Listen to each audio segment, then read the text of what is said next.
Hello दोस्तों, कैसे हैं आप लोग? ठीक है। इस वीडियो के अंदर चैप्टर 14 के जो सेक्शन है 166 से लेकर 170 तक उनको हम डिस्कस करेंगे। ये लॉ गेट की सीरीज़ चल रही है दोस्तों, और चैप्टर 14 है उसको ही हम अभी तक कवर कर रहे हैं क्योंकि इसके अंदर बहुत सारे सेक्शंस हैं।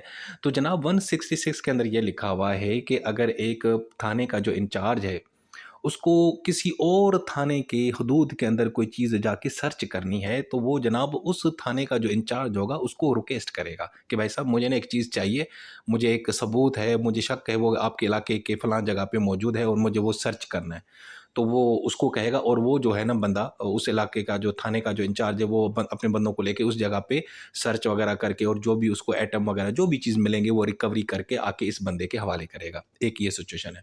दूसरी सिचुएशन ये है कि अगर आपको खदशा है कि जो एविडेंस है वो वहाँ से गायब हो सकता है, मिट सकते हैं या वो ख़राब कर दिए जा सकते हैं, तो आप बगैर उसको बताए उसकी हदूद में जाके, यानी कि उस थाने के इंचार्ज जो थाना है उसकी हदूद में बगैर उसको बताए वहाँ पहुँच जाएँ और खुद ही जाके ना वो चीज़ें जो है ना वो सीज़ कर लें, अपने ज़ब्त कर लें, ठीक है? क्योंकि इमरजेंसी की सिचुएशन है, फिर आप उसको जाके बताएँ कि भाई मैं तेरे इलाके में आया था और फलाँ जगह पे मैंने सर्च किया है, मुझे कुछ चीज़ चाहिए थी अपने केस के हवाले से, वो मुझे मिल गई है, मैं अब आपको इन्फॉर्म कर रहा हूँ। अब इन दोनों सूरतों में जो प्रोसीजर है आपने वही फॉलो करना है जो सेक्शन 165 के अंदर दिया गया है। जो चीज़ें आपको मिलेंगी आपने रिटन में लिखनी है और वो जाके आपने मजिस्ट्रेट साहब के हवाले कर देनी है। ठीक है ना जी? और दूसरा और जिस जगह से आपने सर्च किया था उस जगह का जो मालिक है या वहाँ पे जो भी रहायश पसीर है उसको भी आपने एक कॉपी देनी है। अगर वो पेमेंट कर देंगे तो आपने उनको एक उसका ऑर्डर की कॉपी देनी है जिसके अंदर वो सारी चीज़ें आपने लिखी थी कि मुझे ये इस जगह से ये जगह ये चीज़ें मिली हैं, जो आपने कॉपी मजिस्ट्रेट को भेजी थी। ठीक है जी? तो ये है सेक्शन 166। इसका मकसद सिर्फ़ एक ही है कि भाई अगर आपको शक है कि फ़लाँ इलाके में फ़लाँ सबूत मौजूद हैं और आपको सर्च करना है, तो आप उस इलाके के थाने का जो इंचार्ज है उसको आपने रिक्वेस्ट करनी है, वो जाके वहाँ से चीज़ें पकड़ के आपके हवाले कर देगा। लेकिन अगर आपको लगता है कि नहीं यार इमरजेंसी है और कहीं वो सबूत मिट ना जाएँ या डिस्ट्रॉय ना हो जाएँ, तो आप खुद जाके ये करना है। ठीक है जी? उसके बाद है 167। अब इसमें ये है कि अगर आपकी जो इन्वेस्टिगेशन है वो 24 घंटों में मुकम्मल नहीं होती और आपको लगता है कि केस बहुत जेन्युइन है, ज़बरदस्त है, तो जो अब बंदा आपने पकड़ा है शक की यानी कि बुनियाद के ऊपर जो भी अक्यूज़्ड है उसको आपने 24 घंटों के अंदर-अंदर, यानी जो भी करीब का मजिस्ट्रेट है उसके सामने पेश करना है। उसको बताने कि सर मेरी इन्वेस्टिगेशन अभी चल रही है, लेकिन ये बंदा मुझे मज़ीद चाहिए क्योंकि मुझे अभी भी बहुत सारी चीज़ें इससे पूछनी है। ठीक है? सो अच्छा, और साथ में फिर ये है कि जो आपका केस डायरी जो एंट्रीज़ हैं, वो भी आपने मजिस्ट्रेट को सेंड करनी है। अब जो भी मजिस्ट्रेट वहाँ पे ऑथोराइज़्ड होगा, अब वो अक्यूज़्ड या तो आपके हवाले कर देगा, यानी पुलिस के वापस कर देगा। अच्छा जी, 15 दिन, मैक्सिमम 15 दिन का पीरियड होता है कि उसको आप फिज़िकल रिमांड पे कर देते हैं, पुलिस के हवाले कर देते हैं, उसको पुलिस कस्टडी भी बोलते हैं। और ज़रूरी नहीं है कि मैक्सिमम यानी कि एक ही साथ 15, वो 2 दिन के लिए, फिर 3 दिन के लिए, ऐसे ही यानी टोटल 15 दिन का आपके पास टाइम, 15 दिन आप पुलिस कस्टडी में दे सकते हैं। या पुलिस कस्टडी में कर देगा या उसको जुडिशियल कर देगा, यानी वो जेल भेज देगा कि भाई वो जेल में रहेगा, वहीं पे जो तुमने इन्वेस्टिगेशन करनी है कर लो, यहाँ मैं तुम लोगों के हवाले नहीं करूँगा। ठीक है? अच्छा जी, अगर आप किसी ऐसे मजिस्ट्रेट के पास गए हो जिसकी जुरिस्डिक्शन में ये मामला नहीं आता, तो फिर वो उस केस को उस कॉम्पिटेंट मजिस्ट्रेट की तरफ भेजेगा जिसके पास ये जुरिस्डिक्शन है, जिसके पास ये इख्तियार है। अच्छा जी, दूसरा ये कि कोई भी थर्ड क्लास मजिस्ट्रेट या सेकंड क्लास मजिस्ट्रेट उसके पास ये इख्तियार नहीं है कि वो इसके जो है ना ऑथराइज़्ड करे पुलिस कस्टडी को। हाँ, सेकंड क्लास मजिस्ट्रेट कर सकता है अगर हुकूमत उसको इस परमिशन देती है, ठीक है? अदरवाइज़ नहीं। दूसरा, जब आप पुलिस कस्टडी ग्रांट कर देते हैं, अगले बंदे को पुलिस के हवाले कर देते हैं कि जाओ भाई इसके साथ खेलो, आई मीन इसकी खिदमत करो, आई एम सॉरी उससे इन्वेस्टिगेशन करो, ठीक है ना? तो मैजिस्ट्रेट उस चीज़ के सारे रीज़न्स राइटिंग में लिखेगा कि मैं ये बंदा जो है ना 3 दिन के लिए पुलिस कस्टडी में दे रहा हूँ या पुलिस रिमांड पे या फिज़िकल रिमांड कर रहा हूँ, ठीक है? और उसकी जो भी कॉपी होगी डिटेंशन की, वो आपने रीज़न्स के साथ सेशन जज को भी फॉरवर्ड करनी है। आपने उसको बताना है, जो बड़ा जज है, कि भाई साहब ये फलाँ बंदा हमने ना फिज़िकल रिमांड पे पुलिस के हवाले कर दिया क्योंकि पुलिस वालों को इस बेचारे की ज़रूरत है। अच्छा जी, अगर कोई फीमेल अक्यूज़्ड है तो भाई वो आपने नहीं करनी पुलिस कस्टडी, यानी वो पुलिस कस्टडी में नहीं भेजनी, वो फिज़िकल रिमांड नहीं करना, बल्कि उसको आपने जेल में ही भेजना है और जो पुलिस वालों को पूछताछ करनी है वो जेल जाके पूछें।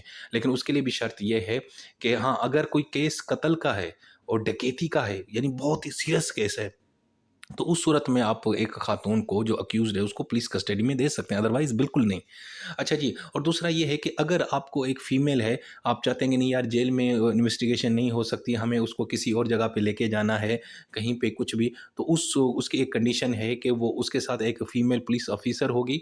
और दूसरा ये है कि उसको पुलिस कस्टडी में अगर आपने उसको थाने पे ले भी आए हैं, तो जनाब सुबह से यानी कि सुबह से लेकर शाम, वो जो पीरियड है, यानी जब सूरज गुरूब हो जाए, रात हो शाम हो जाए, तो उसके बाद आपने उससे पहले-पहले आपने उसको वापस जेल में लेके आना है। यानी कि सुबह आप ले गए, जैसे सुबह हुई उसके बाद शाम सूरज गुरूब होने से पहले-पहले आपने उस बंदी को वापस जेल पहुँचाना है। तो ये एक कंडीशन है। तो एक तो फीमेल पुलिस ऑफ़िसर उसके साथ होगी जब एक पुलिस वाले उसको लेके जाएँगे थाने पे इन्वेस्टिगेशन के लिए, और दूसरा ये है कि सूरज गुरूब होने से पहले-पहले उसको वापस यहाँ के जेल में यानी कि वापस ले आएँगे। ठीक है जी? अच्छा, जब वैसे आमतौर पे पुलिस कस्टडी में नहीं दिया जाता, लेकिन अगर कोई कत्ल का केस है, डकैती है, तो उसमें आप पुलिस के हवाले कर सकते हैं। लेकिन उसके बाद भी अगर आपको चाहिए, पता है, आप समझते हैं कि नहीं यार ये बंदी हमने इससे पूछना है, तो आपने जेल में से उसको लेके जाना है थाने में, और पूरा दिन उसके पास उसको रखें अपने पास, उससे पूछताछ करें। लेकिन मगरिब होने से पहले-पहले आपने उसको वापस जेल यानी कि पहुँचा देना है। ठीक है जी? उसके बाद है section 168, report of investigation by subordinate police officer. अगर कोई सबऑर्डिनेट पुलिस अफसर है, वो इन्वेस्टिगेशन कर रहा है, तो वो जो भी उसकी रिपोर्ट होगा, इन्वेस्टिगेशन का जो भी रिजल्ट होगा, वो जो उसका जो बड़ा इंचार्ज होगा उस स्टेशन का, जो भी अफसर होगा, उसको यानी कि रिपोर्ट करेगा, उसको बताएगा कि सर ये मैंने इन्वेस्टिगेशन की और ये इसका रिजल्ट है।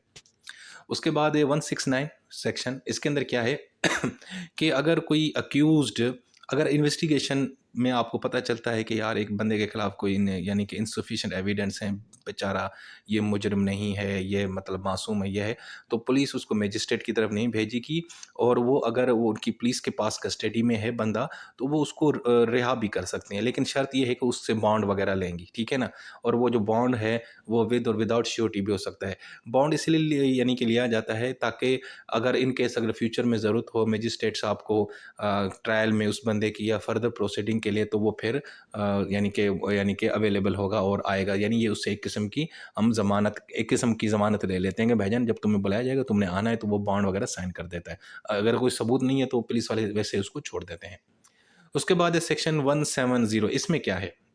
देखें, अगर इन्वेस्टिगेशन आपने कर ली है, एविडेंस आपके पास ज़बरदस्त हैं, तो आपने उस बंदे को, अक्यूज़्ड को मजिस्ट्रेट की तरफ लेके जाना है, ठीक है? अब मजिस्ट्रेट उस केस को आगे फ़ॉलो करेगा, या तो उसको ट्रायल की तरफ भेजेगा, व्हाटएवर जो भी होगा। और अगर जुर्म जो है, ऑफ़ेंस बेलेबल है, और अक्यूज़्ड जो है ना वो सिक्योरिटी भी देता है आपको, तो जो अफ़सर है उसको बेल के ऊपर वो उसकी बेल कबूल कबूल कर लेगा, ठीक है?